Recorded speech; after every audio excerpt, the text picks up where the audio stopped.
Have you ever seen those presidents react to something YouTube videos? Yeah, well, there's a good chance that a lot of them are done by me. More specifically, Robo Joe. As of recording this video, the dude has about 61 to 62,000 subscribers, and I've started working with him way before that. I think he was on 22,000, 23,000, I don't know. So here's how I edit Robo Joe's videos. Please do note that his real identity and all the details of how the video is created, yeah, those are the things that I really can't talk about because, well, the guy has personal space that he doesn't want invaded. So the GTA videos, the reaction videos, those things that you see, most of them are done by me. And by the way, when I say done by me, I mean the scripting, the jokes, 90% of it is written and produced by me. It all starts with brainstorming and an idea. This can be a picture, a video, anything in between. So whenever Joe sends me a video he wants me to start working on, I start by just cutting out the highlights in Premiere, getting the clips which I want the presidents to react to ready, and in we go with the scripting process. Now, if you watched any of my previous videos, you'll know that I love taking notes. While I clip out the videos, I like to take notes of the jokes which I would love for the presidents to say at this specific moment. That doesn't mean that all the notes that I take are going to end up being in the video, especially considering the fact that I sent the final product to Joe, and anything he finds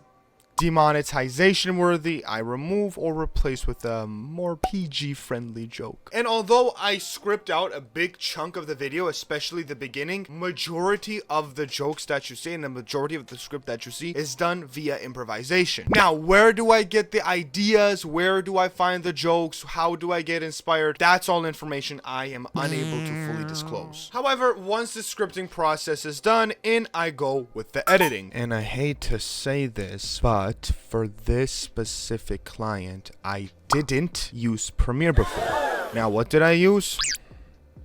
I have like a genuine beef with CapCut at this point. I feel like it is a great software for the price of free, but still it's just very uncomfortable for me to use. And by the way, this video is being recorded way after the video which I'm working on has been posted. So at this point of time, I would like to point out that I have been getting so uncomfortable with using CapCut that I actually went on Premiere and fully copied most of CapCut's transitions, animations, and effects. I've saved the presets, and I did all of this just so I can work with Premiere. That's how much I don't like CapCut, and that's how uncomfortable the working experience is for me. The software is not bad, but it just doesn't offer all the flexibility and all the control that I may need. The editing process itself is completely different from Kai's and Rusty's videos. I've actually made a complete video on both of those. You guys can go check it out on the channel, because on this genre, the videos, they don't really involve a lot of sound effects, a lot of crazy dynamic motions. It's just as basic as write the script, generate those voices, put them inside of Premiere, add the pictures, add the animations, do the intro, do the outro, combine them, format them, export them. Done. Easy, right?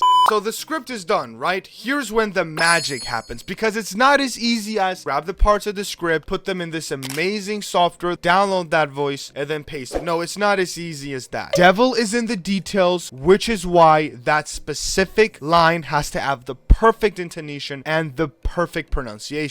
And that's why very often you'll see me generating one sentence like 50 fucking times just to get that perfect tone and perfect pronunciation which will match the context of the video. Very often I need to go into the voice settings, tweak the stability, tweak the clarity. So basically, long story short, I hope this semi explains why it still takes me 2 or 3 days to do it. But enough talking, it's day 2. And I want to get this video done from top to bottom, because I got like 4 other clients to work for, and not even including the video which I had to do. And by the way, this is a good time to mention, I've never actually managed to reach this high of a subscriber count. I mean, we're closing in on 200. I've been doing YouTube for a long time, and this is the first time I've gotten this close, you know, those 500 or that 1,000 subscribers. So if you can, please support me and hit that subscribe button. I'm trying to hit 500 subscribers as soon as possible. Day 2 is coming to an end at 9:47 p.m. and I actually got done with the voiceover. So you'd think, wow, basically half of the job done.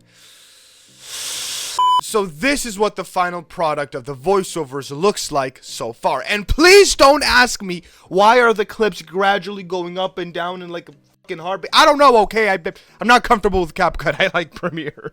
I honestly couldn't answer that question, even if I really wanted to. So what's next, you may ask?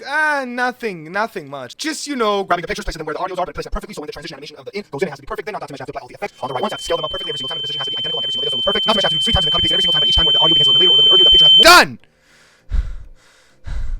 Oh, did I forgot to mention, Joe actually sent me corrections of the things he didn't like during the video, and he wants me to completely redo. And it's not like that's a problem or anything like that, that's my job, but he sent me those corrections after the video was done.